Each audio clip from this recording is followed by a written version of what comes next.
So now we're going to talk a little bit about Alien Covenant and some of the things that we noticed about Alien Covenant. And so this is going to go into spoilers. We're going to talk about the ending of the movie, the middle of the movie, all these different sections of the movie, and kind of the point of this fucking movie is what we're going to get at here. So in the process of editing our Alien Covenant podcast, I noticed there was, because I always look for clips and stuff to interject into the podcast and stuff like that, and I was noticing there was this prologue. There was this prologue video of David, played by Michael Fassbender, and Elizabeth Shaw, the character from Prometheus. I don't know, I can't remember the actress's name that played Elizabeth Shaw. And it shows how she repairs him, and then she gets put in a stasis pod. The connection between the two. Yeah, the connection in the two. And it just kind of shows them going towards the engineer's home planet, or one of the planets that the engineers are living at. And then there was another clip that was called The Last Supper, I think it was called. Yes. And it showed all the characters, all the crew members, the idiots that get burned alive and everything in the movie, eating, talking about their mission and what they're doing, and it shows James Franco. Yeah, he has a bigger part in this. Yeah, and I understand that there's like a marketing ploy for this. Like, you know, a lot of people watch these things on YouTube, but to be honest, in the last couple years, especially since doing the show, I avoid clips like that. I honestly do. Like, there's always like 6 clips that get released that are about minute, 2 minutes, maybe even 3 minutes long. Like, there's a bunch coming out for Wonder Woman. I have not watched a single one. Yeah. Because I don't want this movie to spoil, because after some point you could start, you know, piecing it together a little bit, and with the trailers, and it starts ruining sections of the movie for you. So I will say, stopped watching those completely. I have as well. And the main reason Man of Steel for me was the big eye opener, because I'm sure they're all on YouTube, but back when Man of Steel came out, I watched I became a member or whatever of this Facebook group, and they had all the behind the scenes stuff. So I kind of knew, okay, the helicopter scene is going to happen, and then they're going to go to Smallville, and he's going to fight 2 people. Not really sure who the other person is, because it's, you know, he has a tennis ball on top of his head, and he's huge. And so I kind of like pieced together, okay, here's the behind the scenes stuff, which I completely avoided for Batman versus Superman, except for the statue was the only thing that I saw. But then I watched every single clip that if Russell Crowe was on Conan, or Conan, or whatever the fuck his name is. I didn't even catch that at first. My wife always gives me shit for that, and I still do it. But I watch every single time a cast member was on a show, you know, Jimmy Kimmel or whatever. Right. I watched every single clip, and I think that's mainly what's showing up on YouTube.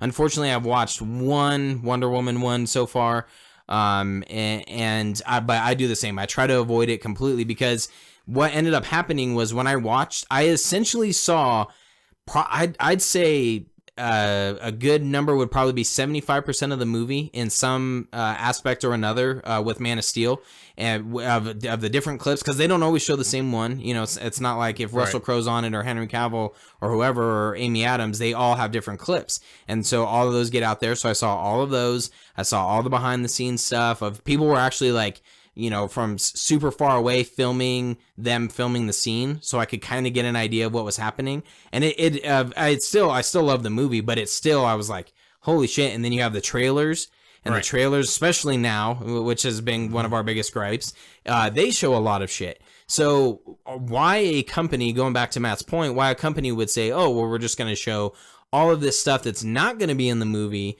on YouTube is weird. And it I don't know if it would have added more to the movie for me. Well, I would have at least known that James Franco was in the tube. Right. And it was her husband. Right. Like, I didn't even know you recognized him in the tube, but I don't really pay attention that well. I don't know why. I was laughing at him, looking like, you know, he was just all wrapped up and shit. And right. And I'm just like, okay, this dude just got flambéed. And, pretty much. And I'm like, all right. And she's screaming. And then she's watching a video later. And I'm like, oh, wait, was that supposed to be James Franco? Right. Like, are you serious? Yeah. Okay. I didn't know that. And so if I would have watched these, it would have filled in a lot of those clues. Oh, yeah. It would have filled in how David got put back together. That, I think, was the important one. Even though it was like 5 minutes, which why they pulled that out, I have no idea. Right. Because he speaks on it slightly in the final cut that we got in the theater or whatever. But it's still, I was like, man, that was way better than him just talking about it. Than him just talking about, oh, there was a connection with her and me, you know, because she put me back together. Like, well, why don't you just fucking show it? And that was that was way better than than what we got in the movie I think itself. total, maybe these combined for 10 minutes of time.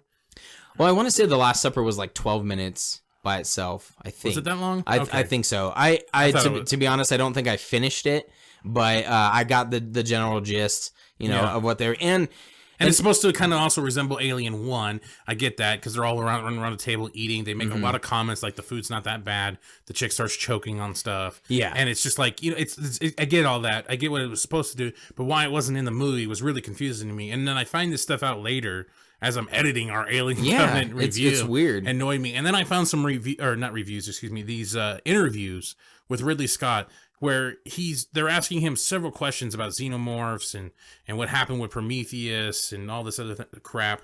And then they asked, why are the engineers mad at humanity? And he says, because the engineers sent a person back and it was Jesus. And so they're implying that Jesus was an engineer and humanity murdered him.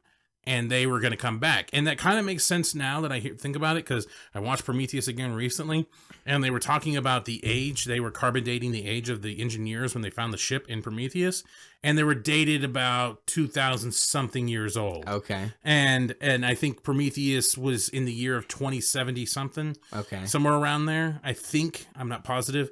And so it was about 2,000-plus years. Right. When they found out Jesus / an engineer died. So it makes sense, but why it was never stated. Right. Nothing was in ever, the movie itself. It was never, it was his own idea. It was never given a chance. The movie never gave it a chance to explain that. Yeah. And they totally glossed over it.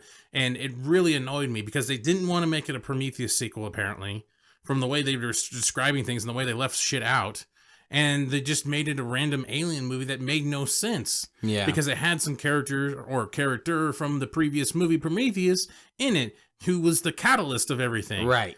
But yet they didn't want to make it a Prometheus sequel and explain the answers from Prometheus. Right. But they want to use the one guy as a catalyst. So now this movie has officially gone down the shitter for me. Even worse. I am fucking furious about this now.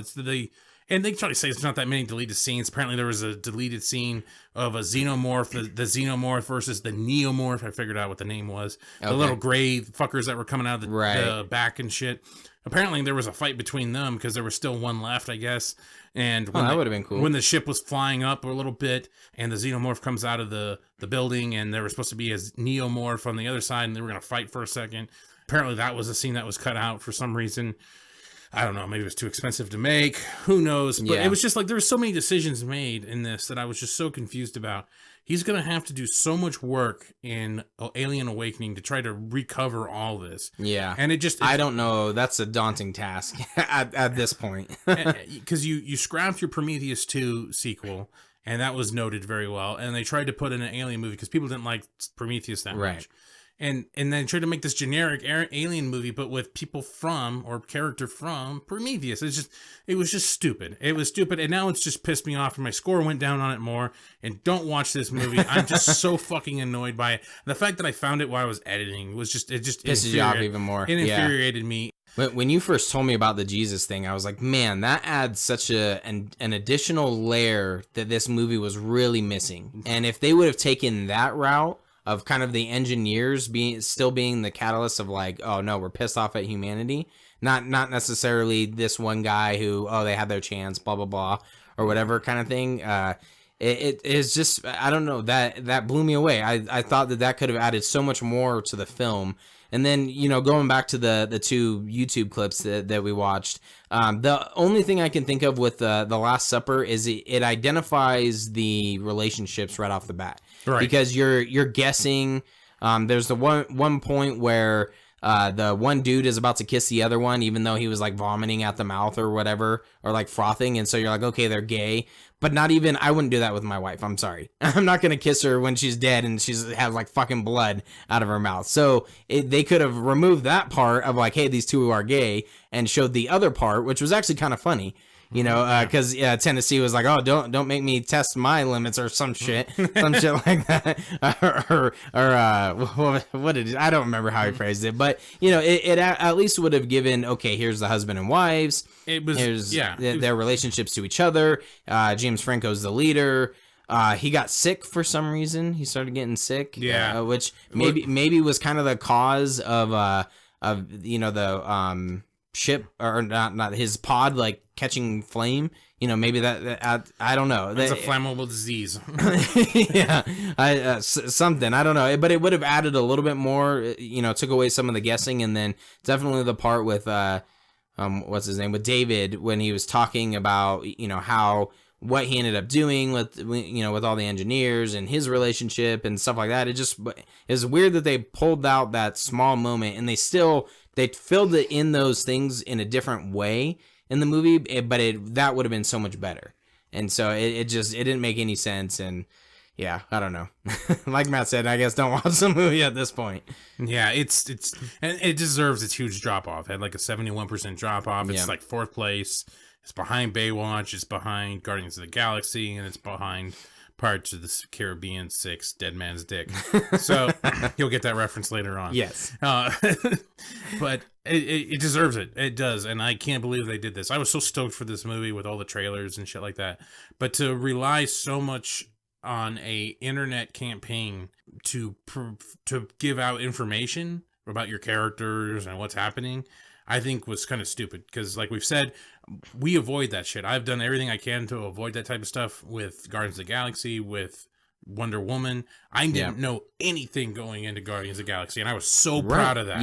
Yeah, same here. Well, and it makes me wonder what type of marketing was done to, because like, for example, The Amazing Spider-Man 2, I remember that shit was everywhere. Every time I would log in at my work on the post office. Yeah, on the post office, it would just swish across. So the marketing on that was, and which is, I guess is why it lost a shit ton of money. I don't know where the marketing was for this, where they were like, hey, before you come see our movie, make sure you check out these YouTube clips. It might help.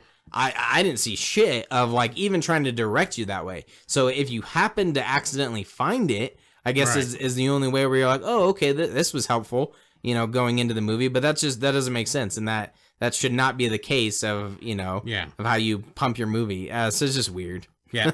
So now that's kind of our end of our rant on Alien Covenant. Just, I don't know. Poor choices, I think, by Fox on this one. If you saw all that stuff beforehand and you were able to enjoy Alien Covenant for what it was, then that's good. Kudos to you. Yeah, that's good. But I think for a lot of people, that didn't happen. No. Actually, I think when we were going in there, I heard a couple people say they haven't even seen a lot of the other movies. Mm-hmm. So, like, a lot of people were going in really blind. Right. And to eliminate certain key information about characters and why your main plea is to even have his body still and shit like that. At the end of Prometheus, he gets ripped apart. It just kind of feels flat. And to find that out later was very, very annoying. Yeah. So disappointing. All right.